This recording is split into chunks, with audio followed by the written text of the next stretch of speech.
Hello farmers, we are back. And before we set out to meet new farmers, we are revisiting some of our amazing farmers from Kenya,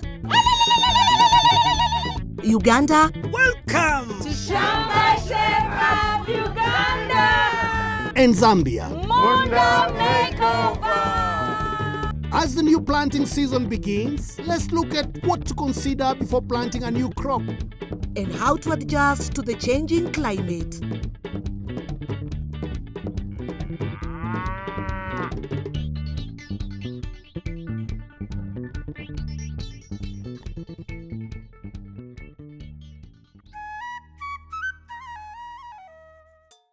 Hello farmers, it's a new planting season. Are you wondering what to plant and how to increase your yields? Don't worry. In this episode, we'll take you step by step through what to do this season to get a better harvest and turn your farming into a business. First, good planning is very important. Start by deciding what crops you want to grow this season. To learn more about farm planning and why it matters, let's visit Uganda and meet farmer Evelyn Kalebi.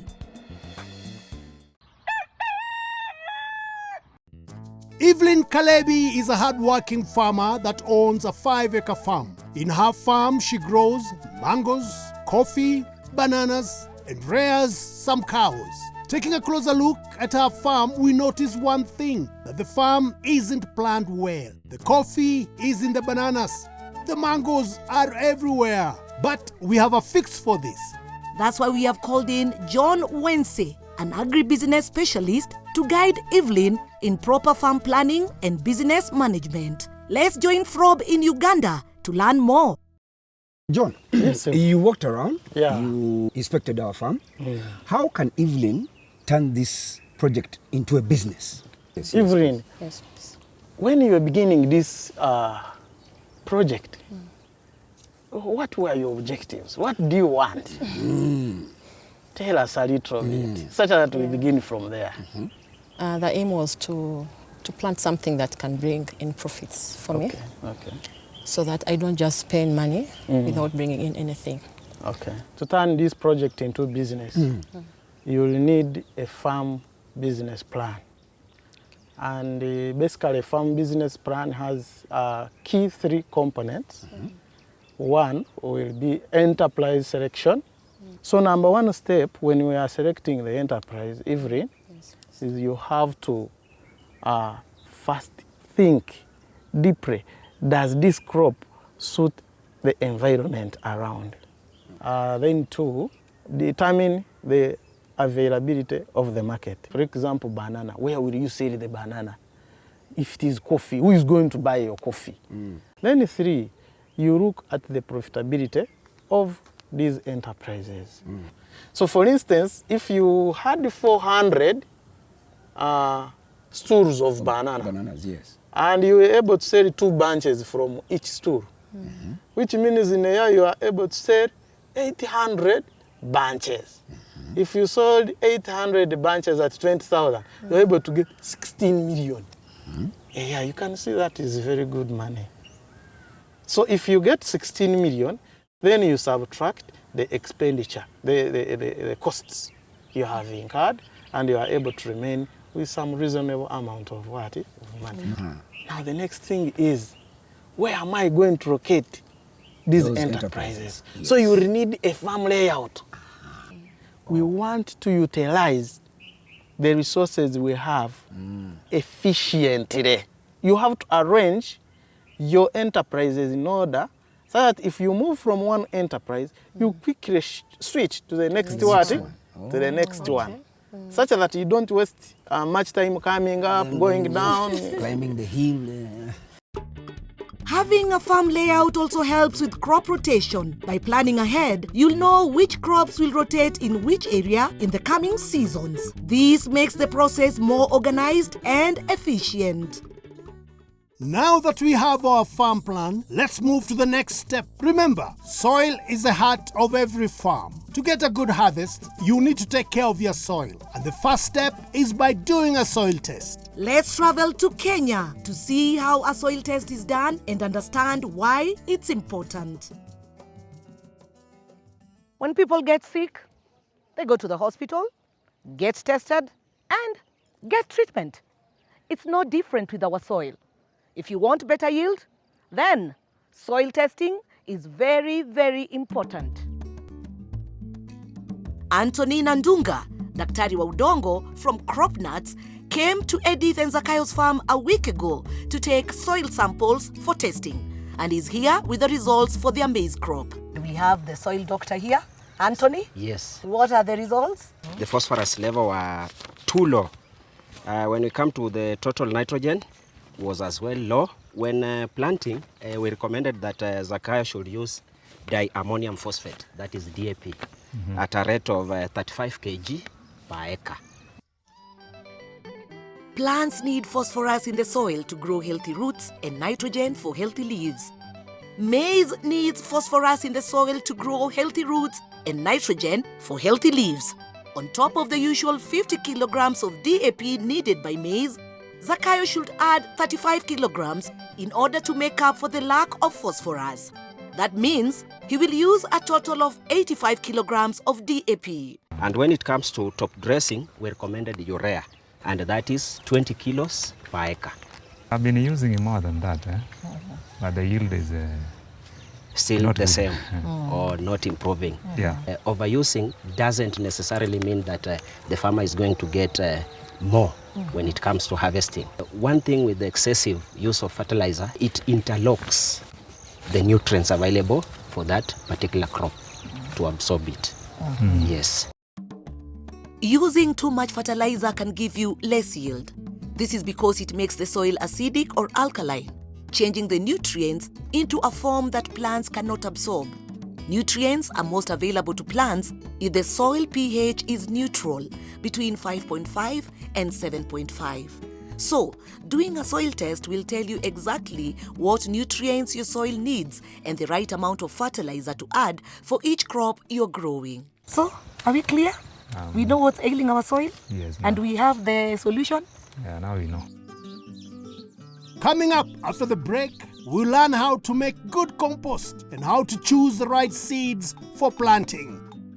We have learnt a lot. Let us see what the weather has in store for us over the next few weeks. Welcome to the Shamba Shape Up Weather and Farming News for Kenya. Today we are going to look at the seasonal weather forecast for the March to May long rains. We expect normal to above normal rains in Nyanza, parts of Rift Valley, Western Region and Central Region, while Eastern and the Northeastern Kenya expect near to below normal rainfall. The coastal strip is expected to get below normal rainfall. Let's take a closer look at when the rains will begin and end in different parts of the country. As shown on the map, southeastern counties including Kajiado, Makueni, Kitui, Machakos, Taita Taveta and parts of Tana River will receive rains from the 3rd or 4th week of March. These rains will continue until the 2nd or 3rd week of May. In the coastal strip, the south coast, parts of Mombasa and Kwale will start to receive rains in the 1st or 2nd week of April, while the north coast, parts of Lamu, Malindi, Kilifi and Tana River will receive rains in the 2nd or 3rd week of April. These rains will continue into June. In the northwest and northeastern regions, the rains are expected to start in the 4th week of March or the 1st week of April and continue to the 3rd or 4th week of May.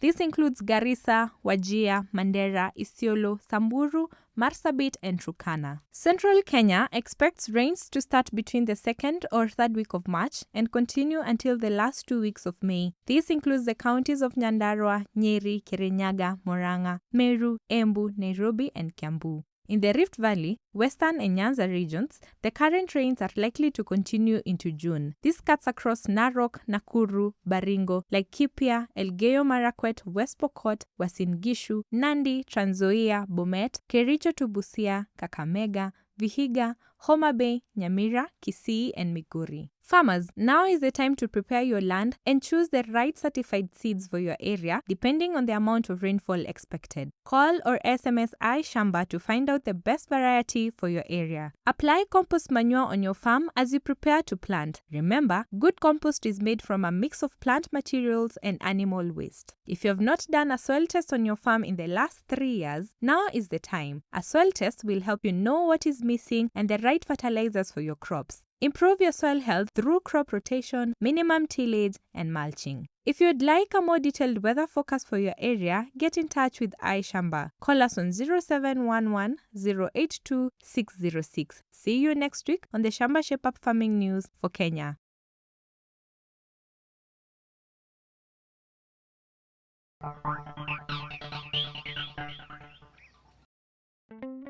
Welcome back to Shamba Shape Up. Now that we know the nutrients in our soil, let's now see how we can enrich our soils by adding compost manure to make it healthier. Let's head over to Bungoma to meet Farmer Vivian and learn how to make good compost using materials you can easily find on your Shamba.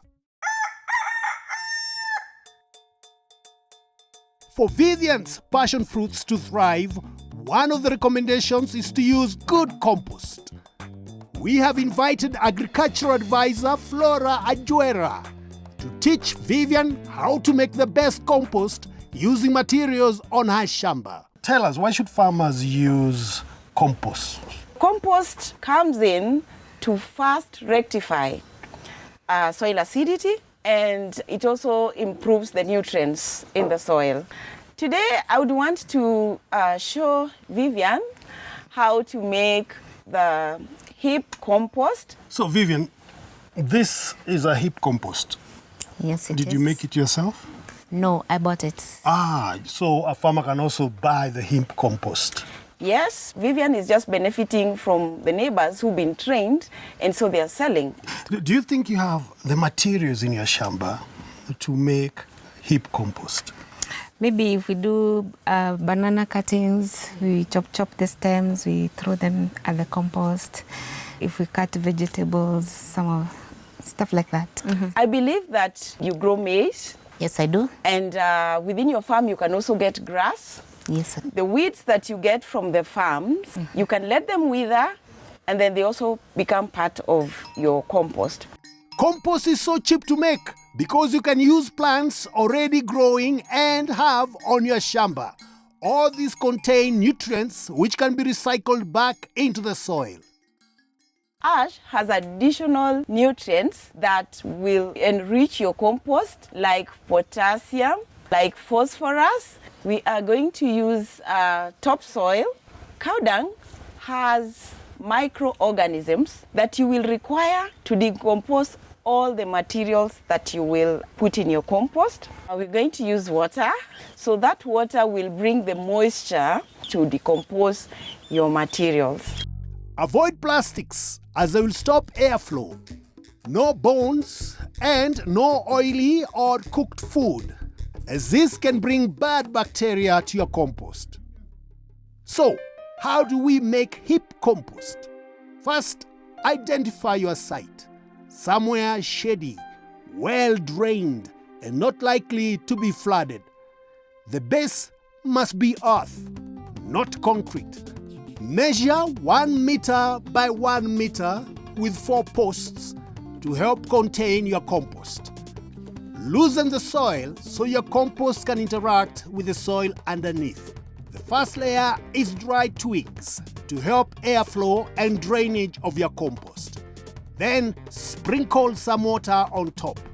Next, a second layer of dry chopped materials: hay, maize stovers, eggshells, or vegetable peelings. Sprinkle some more water. Then add a layer of animal dung or chicken droppings. Sprinkle a handful of ash. Next, a layer of chopped, wilted green materials from hedges and trees that are full of nitrogen, like Calliandra, Lucina, and Tithonia, both leaves and stems. Finally, throw on some topsoil.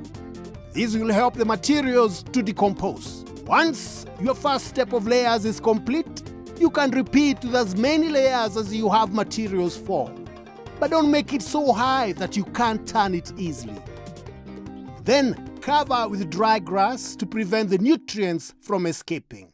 We have a thermometer in the form of a stick that we'll also put through, and your role will be coming to pull this thermometer out and checking. When it is warm, it means that decomposition is taking place. But if it will be cold, you will sprinkle water. So water will help in the decomposition. Yes. Very quickly. Very quickly. Check on the sticks. I believe you'll be checking regularly, but after 3 weeks, you have to turn it. And turning is the top layer down. Of course, now you're mixing inside out. And then you leave it for another 3 weeks, you turn. It will take us about up to 8 weeks to get this compost ready. And once it is ready, when you smell it, you'll smell an earthly, natural smell. Store your compost not directly in the sun, and also it should not get rained on because nitrogen will easily disappear, and also it will be washed with the rains. So you can also create a store where you simply make and keep it in store, and you use it. And you know what? The longer you keep it, the better it gets. It doesn't expire. So, after turning every 3 weeks, in 8 weeks' time, Vivian will have nutrients-rich compost to improve the soil on our Shamba and can expect healthier crops in the months to come. We've planned our farm, tested our soil, and added compost manure. Now it's time to plant. But before that, we need to choose the right seeds. How do we do that? Let's join Tony in Vihiga County and learn more about seed selection.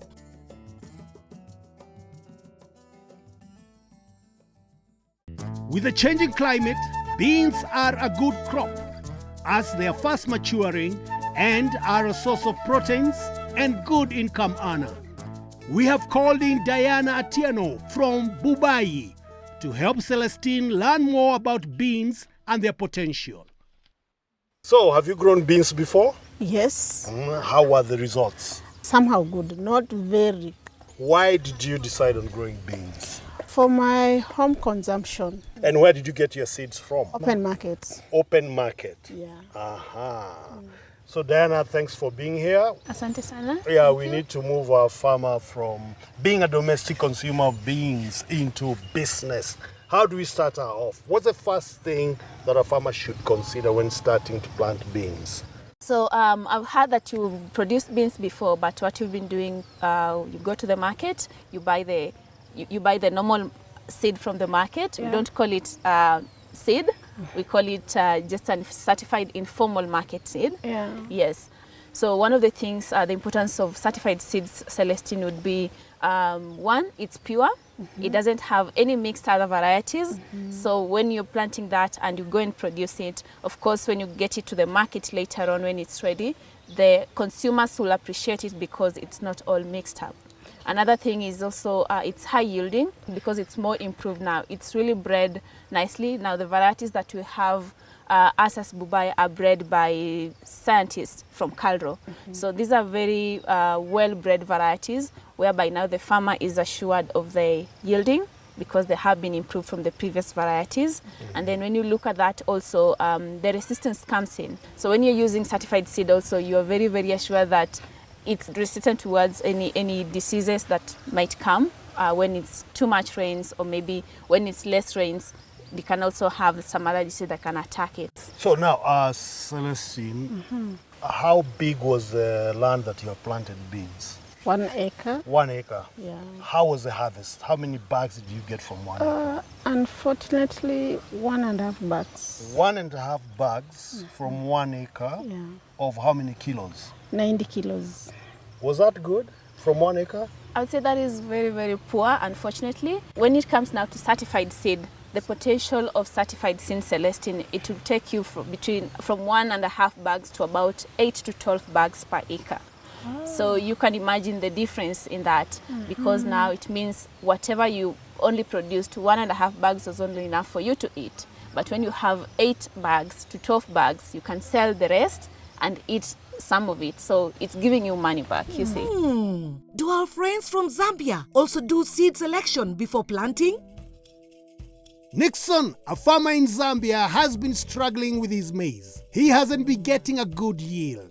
Many farmers have been experiencing this same challenge due to the effects of climate change. Climate change affects all aspects of modern life, For farmers to meet this challenge, there is much to consider, down to the very seed being planted. That's why we have called in Wilbrod Munga from Koteva to explain how a good harvest begins with the right seed and the best method used to plant it. Over to you, Kozi. As you know, these days we usually receive normal to below normal rains. So as a farmer, it's good to have a cultivar that can mature within a short period of time. Right. So as Koteva, we have come up with the 3M05. For a farmer to eat as green maize, it's within 75 days a farmer is able to eat. Okay. When it reaches 95 days, it has reached the maturity period. Okay. Yeah. When it goes to 100 days, even the cobs, you even start seeing them dropping. It has dragged. Like you said, the weather patterns are shifting. What is the advantage of using this particular drought-tolerant seed versus another seed? This is a hybrid, okay? Even the vigor, it's high. As a result, this variety is 99.9% germination. Oof. Okay? Meaning we know to say it will germinate. Right. It will give you high yield. Okay. Okay, as compared to other seeds. This one, it's 8 tons per hectare. Wow. Under good management. Bumper harvest coming soon. Yeah, it's good. Yes. Okay. It's a double cobbing as compared to other varieties. Double cobbing? Yes. It will give you 2 Okay. one stalk. Right. It has got flinter grains. That means, as a farmer, you won't incur losses as a result of weevils. Right. It's hard for weevils to attack. I see. Yes. Right. When you are using this one, very early maturity. Right. Okay. Now, if you plant it in November, by the end of December, it should be ready for green maize. What are you going to do as a farmer? The rains are already on peak. Get that maize in the field, harvest it, take it to the market, sell it as a green maize. You make more money selling per cob as compared to when you are selling grains. Buy another fertilizer. Come and buy 3M05. Plant it early January. By the end of February, March, your maize is ready for consumption. Fantastic. That's the advantage. So you can plant it twice a season. Okay. Yes. That's good seed. Okay. This seed, while drought tolerant, does it mean that I will have to neglect my agronomy practices, or do I still have to apply the same sort of routine and attention and care to ensure that I get my right harvest? One, make sure you prepare your land on time. Mind you, in the field, there's what we call conventional farming and the conservation farming. There's a difference between these two. Conventional, we plow even where we don't want to plant. Yeah. Okay? Exactly. Conservation, we only plow where we want to plant. Okay. We use 2 methods, potholing and reaping. Exactly. During dry spell, in these lines, the water is held. But if you use conventional, when the rains comes, it will just go. Because you've opened the ground. You have opened the ground. Evaporation is way more. Even the nutrients will even be washed away. I see. Yes. So conservation is a good Conservation is the best. Right. So, there you have it. A climate-smart seed which is drought-tolerant. What's that good for? 1. It ensures that you have quality harvest. 2. Smart for climate. And 3rd, and most importantly, extremely good for the pocket. To combat the effects of climate change in your region, use a seed recommended for the amount of rainfall in your area. To find out more, contact Shamba on 0711 082 606. To recap on seed selection, plant certified seeds which are suitable for your area. For example, in areas that receive little rain, select early maturing varieties. This will ensure that you still get a harvest despite the changing climatic conditions. In addition, certified seeds have a high germination of over 90%, so you can use less seed and are disease-free, leading to a much higher yield than when using uncertified seeds.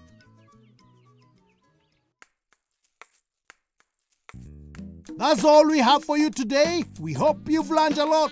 See you next week, right here on Shamba Shape Up.